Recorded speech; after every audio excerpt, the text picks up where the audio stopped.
Dumudugo ang Rusya hindi lang sa frontline kung saan dumarami ang kaswalti, kundi pati sa loob ng kanilang teritoryo. Ang bansa ay nakaranas ng matinding, posibleng nakamamatay na pagdurugo sa loob at kahit si Pangulong Vladimir Putin ng Rusya ay hindi ito mapigilan. Sa katunayan, siya mismo ang nagpapalala ng sitwasyon. Hinihila ang kanyang bansa palalim sa bangin, inilulubog ang sarili at ang kanyang mga mamamayan sa isang krisis na maaaring hindi na nila matakasan. Ganyan kalala ang desperado obsesyon ni Putin sa digmaan, isang makasariling pangangailangang magmukhang panalo kahit ano pa ang kapalit. Patuloy ding tumataas at lumalala ang gastos ng digmaang ito. Noong 2021, tinatayang gumastos ang Russia ng $65 bilyong para sa depensa, isang taon bago magsimula ang digmaan. Noong 2022 ang taon ng pananakop, tumaas ito sa mahigit $102 bilyong. Pagsapit ng 2023, halos umabot na ito sa $110 bilyong. At noong 2024, halos $150 bilyong na. Iyan pa lang ay isang pambihirang halaga. Pero sabik pa rin si Putin na pataasin pa ito. Kaya noong 2025, halos $200 bilyong ang ginastos ng Russia para sa kanilang militar. Sa puntong yon, hindi na lang basta tumutulog ang mga babala sa ekonomiya, kundi umaalingaw-ngaw na ito sa mga kalsada ng Moscow na naririnig ng lahat. Lumalaking bahagi ng budget ng bansa ay napupunta sa depensa. Kaya kulang ang suporta sa ibang industriya. Upang lalong palalain ang problemang ito, sinimulan ng Ukraine ang isang matinding kampanya ng malalayuang pag-atake laban sa infrastruktura ng Russia. Tina-target ang mismo mga lugar na pinakamalaking ambag sa ekonomiya ng bansa, tulad ng mga oil refinery.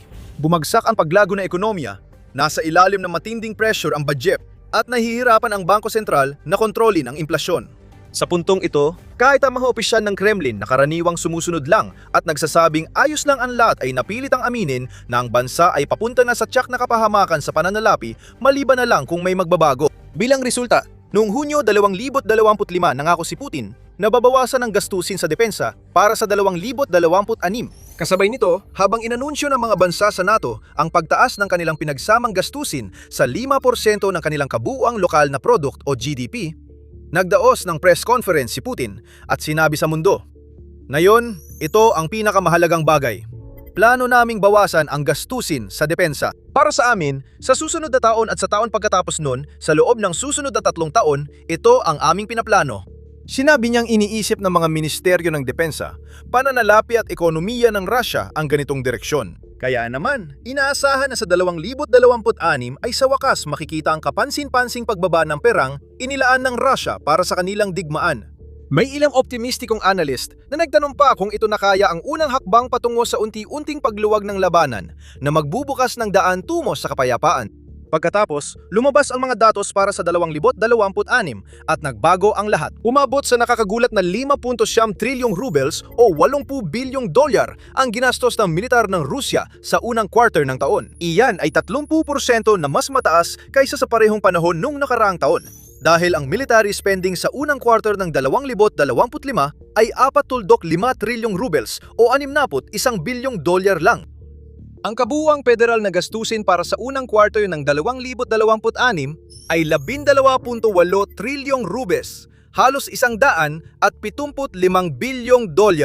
Ibig sabihin, napakalaking 46% ng buong gastusin ng Estado ay napunta sa depensa. Karamihan sa perang yon ay napupunta sa classified na gastusin, kaya hindi natin alam kung saan ito nagastos dahil itinatago ng Kremlin ang detalye ng kanilang military spending. Kahit ano pa, napakalaking pera ang inilaan sa depensa sa 3 buwan. Taliwas ito sa dating pangako ni Putin na bababa ang gastos sa depensa pagdating ng 2026.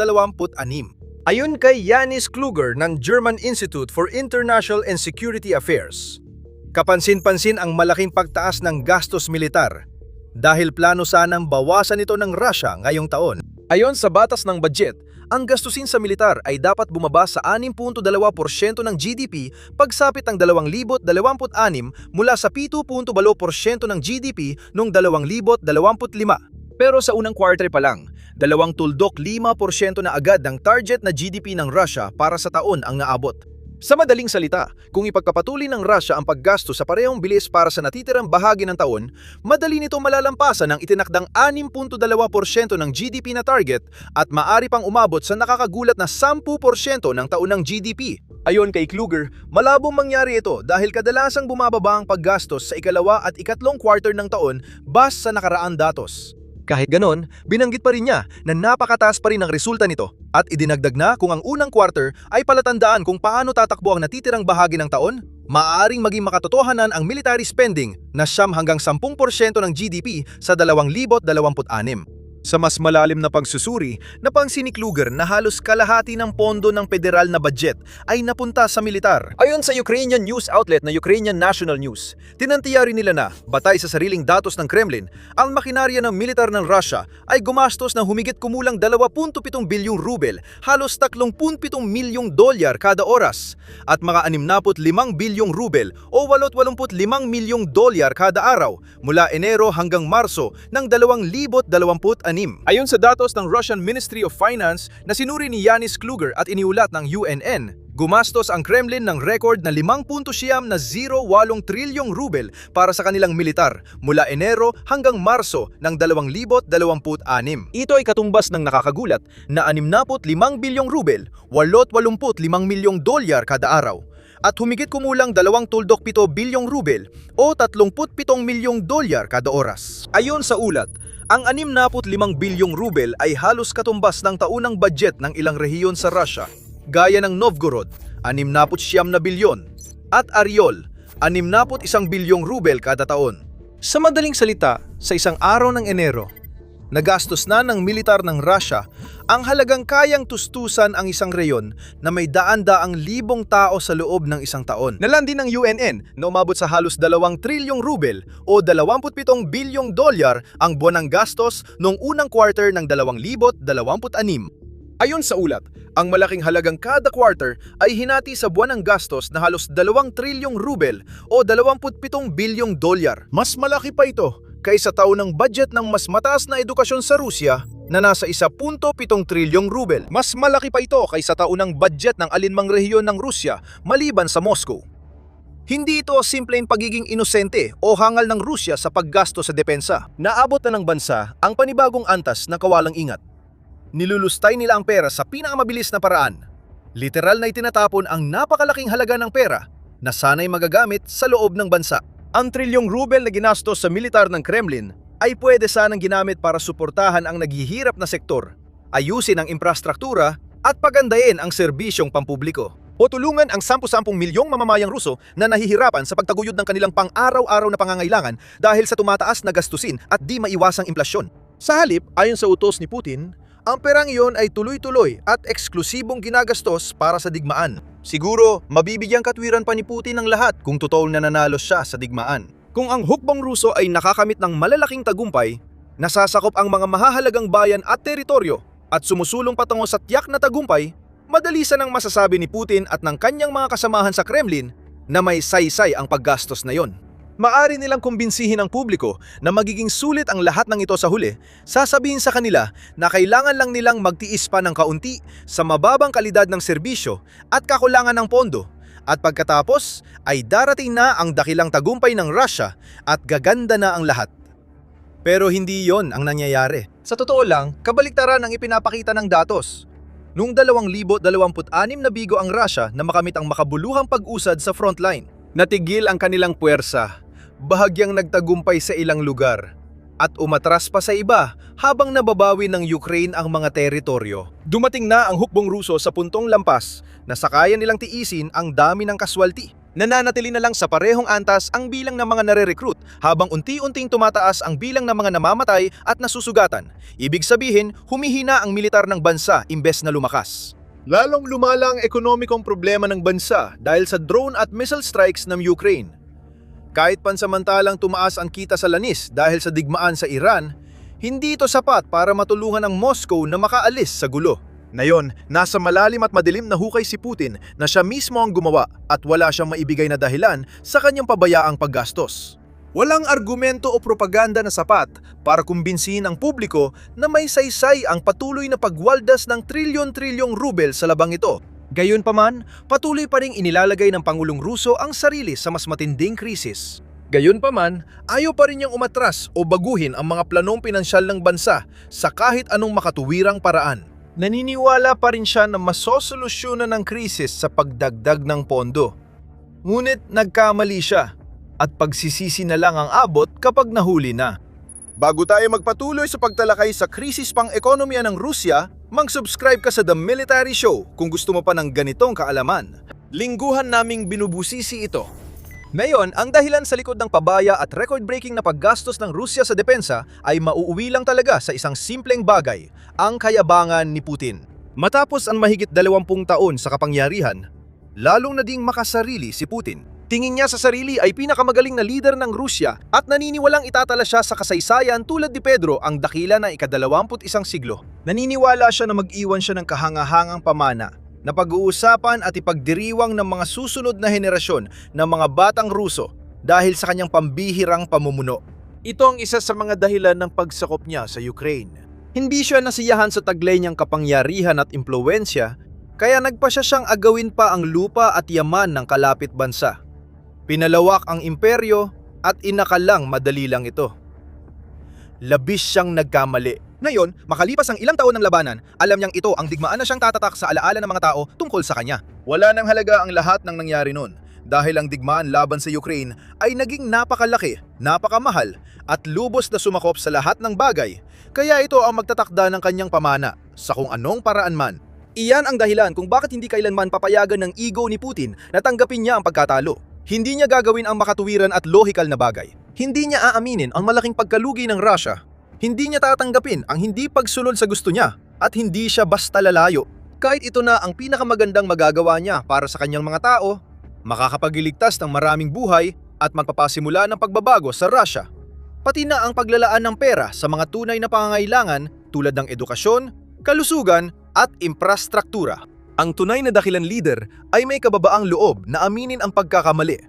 Ngunit hindi ito gagawin ni Putin dahil masisira ang kanyang pamana. Masisira nito ang imaheng pinaghirapan niyang buuin ng dekada. Ipapakita nito na hindi siya dakilang estratehistang militar, kundi isang bigo na hindi kayang talunin kahit mas maliit na kalaban, kahit isa ang kanyang puwersang militar sa pinakamalalakas sa mundo. Hindi niya pwedeng hayaan mangyari yun, kaya ginagawa niya ang tanging bagay na kaya niya. Naglalaan siya ng mas malalaki at mas malalaking bahagi ng lalong napipigang budget ng kanyang bansa para sa sektor ng depensa. Di natin tiyak kung paano ginagastos ang trilyon-trilyong rubles, pero malamang malaking bahagi nito ay para sa pagpapatakbo ng mga planta ng depensa araw-gabi, gaya ng nakasanayan nila. Binububuo ang mas marami pang missile, drone at iba pang sandatang pandigma para ipaputok sa mga bayan, lungsod at mga depensang kuta sa frontline ng Ukraine. Ngayon, malaking bahagi ng gastusin sa depensa ng Rusya ay napupunta sa pagre-recruit. Tulad ng naunang nabanggit, nahihirapan na ngayon ang bansa na makakuha ng sapat na dami ng mga bagong recruit para mapunan ang kanilang hanay at nagkakaroon ng netong pagbaba sa kabuuang bilang ng mga sundalo nito pagsapit ang 2026. Dahil dito, lalong naging desperado ang Moscow. Nag-aalok ng mas malaking insentibo, nagsasagawa ng mapanlinlang na mga kampanyang panghikayat para sa militar, at pinipilit ang mga gobernador na maghanap ng bagong sundalo sa lahat ng paraan. Kailangan ding magbayad ng malaking halaga ang Rusya sa pamilya ng mga nasawing sundalo. Dahil sa ulat ng mga opisyal ng Ukraine na 35,000 Ruso ang namamatay o nasusugatan kada buwan, lalo pang tumataas ang gastos ng Kremlin sa kompensasyon. Ilan sa budget ng depensa ay inilalabas ng bansa sa Hilagang Korea at Afrika, habang lumalapit ang Moscow sa ibang mga bansa para tulungan ito sa kampanyang militar nito. Wala sa mga ito ang nagbibigay ng resulta sa mga tunay na mahalagang labanan sa frontline. Kaya nga, tuloy pa rin ang paggastos at pamumuhunan kahit walang halaga o balik. Mahalagang tandaan gayunpaman na maaring may ibang paliwanag sa nakakagulat na ulat ng paggastos ng Russia para sa unang quarter ng 2026. Sa Ruslanomics blog, sinabi ni Yanis Klug na maaring inilipat ng Russian Finance Ministry ang military spending mula 2025 tungo ngayong taon para hindi lumampas sa planong deficit noong nakaraang taon. Maaring pinili ng mga accountant ng Kremlin na gumamit ng panlilinlang sa ekonomiya, inilipat ang ilang numero mula sa ulat ng 2025 papuntang 2026 upang hindi masyadong katawa-tawa ang kabuuang paggastos ng 2025. Ibinahagi ni Kluger ang ilang dahilan kung bakit maaaring ganito ang nangyari. Una, itinuro niya na mula Setyembre hanggang Nobyembre ng 2025 labis na nalihis ang paggastos ng federal na budget ng Russia. Tinataya niya na kung magpapatuloy ang paggastos sa kasalukuyang antas, aabot sa 3 tuldok, 5% ng GDP ang kakulangan sa budget ng bansa.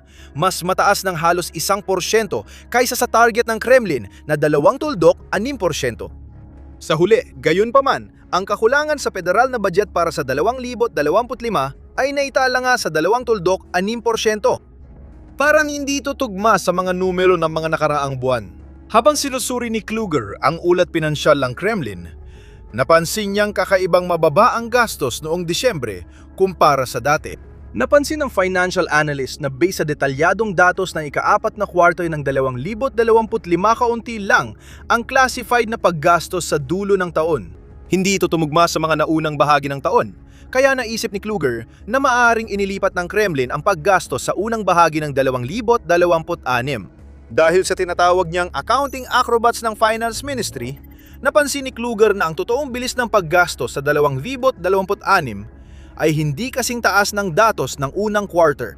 Iminungkahi rin niya na posibleng inuuna ng Russia ang military spending sa 2026 gumagawa ng malalaking bayad sa simula ng taon para mas kaunti ang gastusin sa mga susunod na quarter.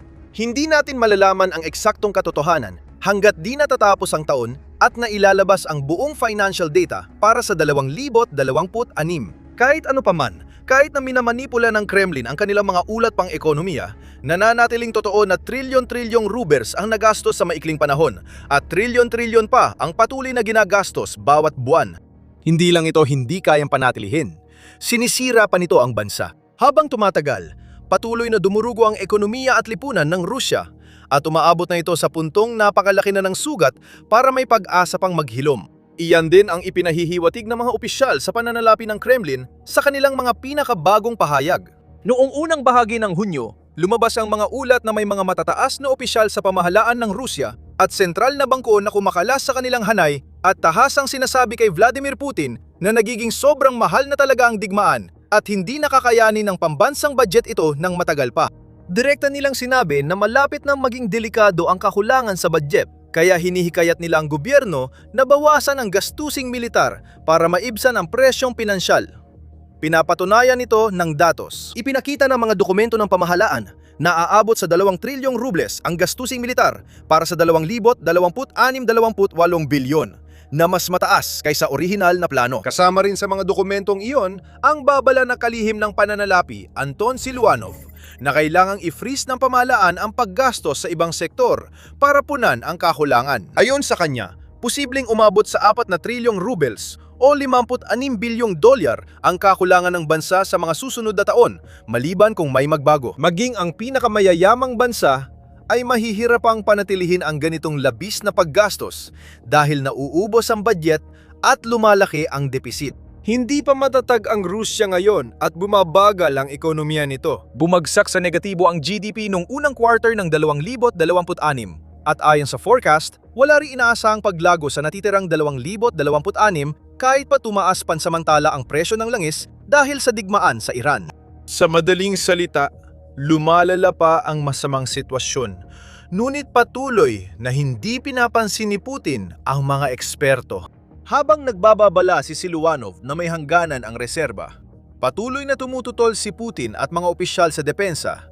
Mas pinipiling magtipid sa ibang bahagi at gawing mas mahirap ang buhay ng mga Ruso kaysa bawasan ang budget militar. Makitid at hangal ang pananaw na ito. At habang tumatagal, lalala pa ang krisis. May ilang opisyal ng Central Bank na umaasang magkakaroon ng resesyon bago matapos ang taon. Panurin ang videong ito para malaman ang tungkol sa kaguluhang pang-ekonomiya ng Rusya at kung paano tumatalikod kay Putin ang ilang opisyal ng Estado.